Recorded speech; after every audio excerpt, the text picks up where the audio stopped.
Good morning. It's been a little bit crazy around here. I've taken on a couple of extra projects trying to take advantage of the season.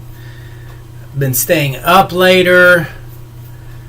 More things going on. I didn't work out last night, but health and fitness have to remain priority. Now I have a goal. I've got 2 weeks to lose a certain amount of weight because I'm going on vacation, and I'm using this opportunity to give me the fortitude to push forward to reach that goal that I've been trying to reach for a little while, but just haven't had that motivation or desire. Now, it brings me to there's two reasons why. Either why you're not making progress. Either you're making excuses for yourself, or you just don't have the motivation. And it could be both, but we have to address one of the other. First of all, you've got to stop making excuses. I'll do it later, after the holidays. That's one issue that has to be resolved. Then usually once you get over that part and you stop making excuses, but you just can't find the motivation. You want to do it. You're sitting on the couch, you're watching TV, and you're thinking to yourself, probably every couple of minutes, I really should get up and go do something. I should do some exercise. I should go do something. That's the next step. We can make progress. But if you're sitting there telling yourself, "Nah, I'm just not going to do it. Nah, I'm going to wait," then you're even further down the number line. I use a number line from 0 to positive 10 to 0 to negative 10, and I try to gauge myself on different aspects in life, but where I'm at on that scale, and try to move forward to the positive side. So you're on the negative side if you're making excuses for yourself. Once you get past the excuses, then you're at 0. Then you're like, okay, I'm done with the excuses. Now I need to get that motivation. So it's a different conversation at that point.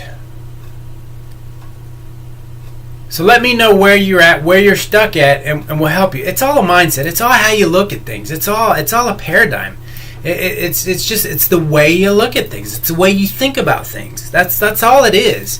And once you can make that shift, you start going in a different direction. When you start seeing things in a different way, thinking about things differently, when you think about your food and what it's doing to your body.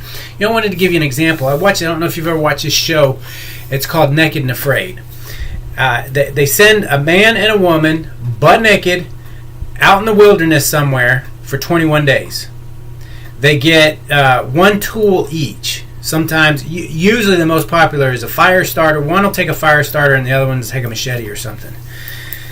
But anyway, I'm watching this show, and this one couple, and they're not actually a couple, they're strangers, but they had gone like a week without eating. And they caught a lizard. It was something very small. But you could just see how they were ravaged. And I mean, they were so hungry after a week. And then they're eating this little piece of something. And they're just describing. And they're like, "Oh, God, this is so good." I mean, they made it sound like they were eating a huge meal. And they said they could just feel the protein going to their body. It just something clicked in me. I'm like, that's the way we need to look at our food. When I'm putting something in my mouth, what's it doing to my body? I mean, can you just imagine?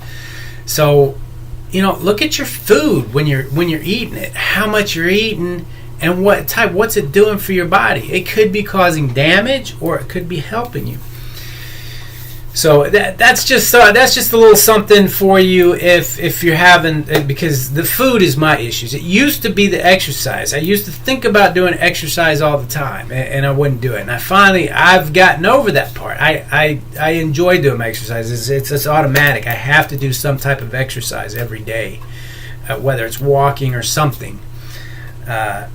And that's why I usually do 15 minutes of something in the morning. That way, if I don't do anything else all day, I've at least started my day that way. And then I try to get in a good workout the rest of the day. I keep a variety. I try to have a schedule, but then, I do whatever. Ride my bike, do my elliptical, do some insanity in the living room, or work out at the gym, or whatever. But the eating is the other issue, and it's just, it's how you look at it. When you're faced with, man, I really want that, you're like, what's that going to do for me? Do I really need that right now? I'll eat it later. And the other tip real quick is when you do eat, sit down, take your time, take a deep breath, enjoy your food. That's the other thing I got from that show. Yeah, just sit down and enjoy it. We eat on the go, we eat on standing up, and that's not good for you. You got 24 hours in the day. How many times do you eat? How long does it take to eat? Just sit down. Find a quiet spot and enjoy what you're eating. Let it nourish your body, and then move on. All right, we're coming up in some tough times here with the weather getting colder and the holidays. So, you got to be on point. Yeah, I don't want you to come out of this holiday season and hit the New Year's even 10 pounds heavier than you are right now. And it happens real easy. So, stay focused, stay in control, show up every day, be all in. See you tomorrow. Bye.